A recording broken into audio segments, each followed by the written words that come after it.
Hey there everyone.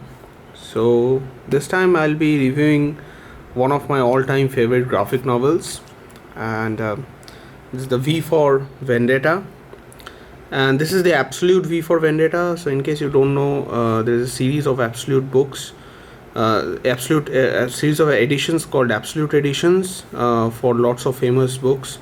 So I've also reviewed the Absolute Ronin and the Absolute Blackest Night on my channel. You can check that out if you want. So this is the Absolute V for Vendetta by Alan Moore and David Lloyd. So this book actually got me into reading Alan Moore's work, and I personally think that this is a better book than Watchmen, but then there have been a lot of different opinions on this. So a lot of my friends disagree with me on this factor. So Alan Moore, if you've read Alan Moore's work, all of his works are extremely text heavy, and they tend to they tend to be extremely thought provoking. So the V for Vendetta is by no means contrary uh, to that process. And the Absolute edition, I really wanted the Absolute edition for the V for Vendetta because, well, I love this book. So this is one of those books where I really wanted the Absolute editions. In general, I do not recommend Absolute editions because they are extremely expensive as compared to general editions, but there are very few books where the Absolute edition is totally worth it, and in my opinion the V for Vendetta is worth it. So as you can see, this is the front cover without the dust jacket. So it's red on black, and red is V's mask. So the red symbolizes V's mask. So V is this character in this book, and I won't give it away, but he's a revolutionary and the book is about him. So no one knows how he actually looks like till the end, and the mystery is a prevalent factor in this. So as you can see, this is a cover for volume 1 of 10, September 88, $2 US. So yeah. So it's by Alan Moore and David Lloyd. So the artwork, as you can see, it's very interesting in my opinion. It's like the artwork is very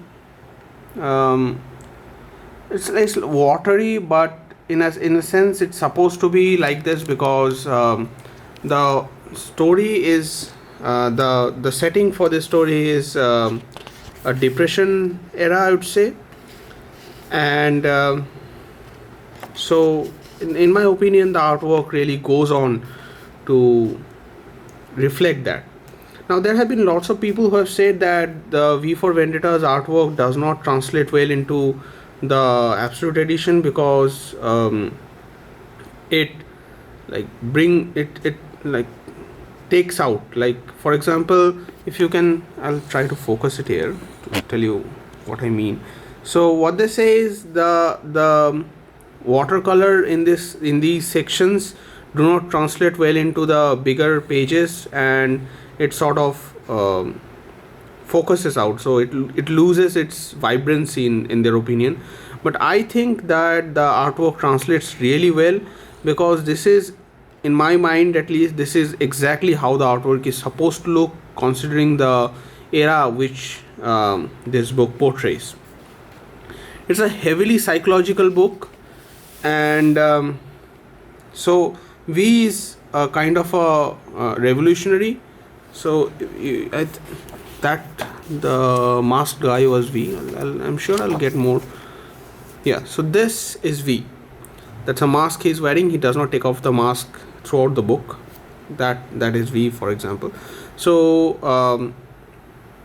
the whole point of this book is it's supposed to provoke thought into you in a totalitarian, in a setting where the government is totalitarian and it follows everything that you do.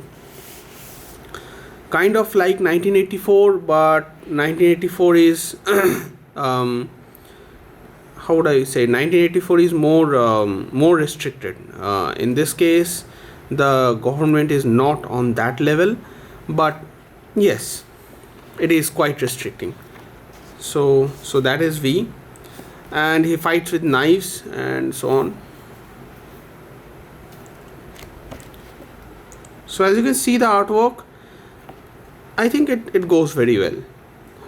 But then yes, according to quite a few opinions on the internet, I am one of the minorities.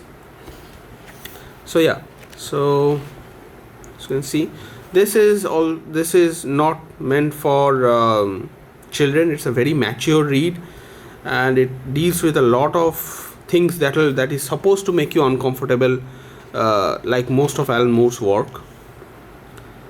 And I do not recommend for you to give it to children unless like they are extremely mature and very well read. So yeah, that's about the book. At the end, so there is a appendix. So that is the end, and it goes on to an appendix, where it gives a very interesting review on the book and how it came to be and its criticism, the usual stuff in absolute editions. So, and then there's obviously artwork, extra artwork that you usually do not get in other editions. So that is one of the selling points, high selling points of an absolute edition. But then in my opinion, and then I might be biased, in my opinion this book stands out on its own and would have stood out on its own even without the extra artwork. But then, as I said, I'm quite biased towards this book. So lots of extra artwork, and then it ends with a cover of V, and this is the standard. If you get the paperback, this is the cover for the paperback as well.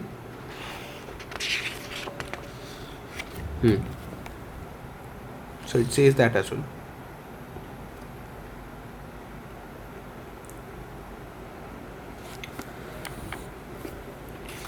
And yeah, that's about it. So final readout about Alan Moore and David Lloyd.